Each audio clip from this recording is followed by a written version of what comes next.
శివారు ప్రాంతంలోని ప్రతి ఎకరాకి నీరు అందించే విధంగా చర్యలు చేపడుతున్నట్లు రాష్ట్ర జలవనరుల అభివృద్ధి శాఖ మంత్రి నిమ్మల రామానాయుడు అన్నారు. గత ప్రభుత్వంలో నిర్లక్ష్యంపై ఆ శాఖ ఇంజనీర్లతో ఆయన సమీక్ష నిర్వహించారు. అన్నదాతలకు మేలు జరిగేలా కాలువలు, డ్రైన్లను ప్రక్షాళన చేస్తామని తెలియజేశారు.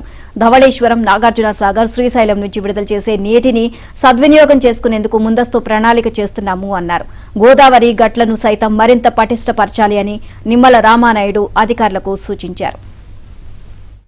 రైతులకి మేలు చేసేటువంటి ఏవైతే మనం చేయాలో ఆ పనుల్ని టేకప్ చేయాలి.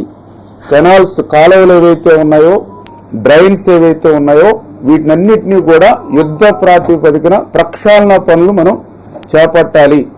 అటువంటి ఇమ్మీడియట్లీ రైతులకి మేలు చేకూర్చేటువంటి పనులు ఏవైతే ఉన్నాయో వాటినన్నిటినీ కూడా గ్రౌండ్ లెవెల్లో ఎస్టిమేట్ చేసి మరి ఏదైతే చంద్రబాబు నాయుడు గారితో రేపు బడ్జెట్ వచ్చేలోపుకైనా కొంతమేరైనా మరి శాంక్షన్ తీసుకుని ఈ పనులను మనం చేపడదామనేటువంటి ఆలోచనతోటే ఈరోజు ప్రత్యేకంగా రివ్యూ తీసుకున్నామనే విషయాన్ని సందర్భంగా మరి తెలియజేసుకుంటూ ఆ గత ప్రభుత్వం చేసినటువంటి తప్పిదాన్ని కనీసం సరిదిద్దడానికి యుద్ధ ప్రాతిపదికన ఇప్పుడే ఇమ్మీడియట్లీ షార్ట్ టెండర్స్ అయినా పిలిచి విత్ ఇన్ 10 days లో అయినా సరే ఆ యొక్క వీడ్ రిమూవల్ ఏదైతే ఉందో దాని యుద్ధ ప్రాతిపదికన చేపట్టి ఆ రైతులకి మేలు చేకూర్చేటువంటి విధంగా చర్యలు తీసుకోమని స్పష్టంగా వారికి ఆదేశాలు ఇవ్వడం జరిగింది.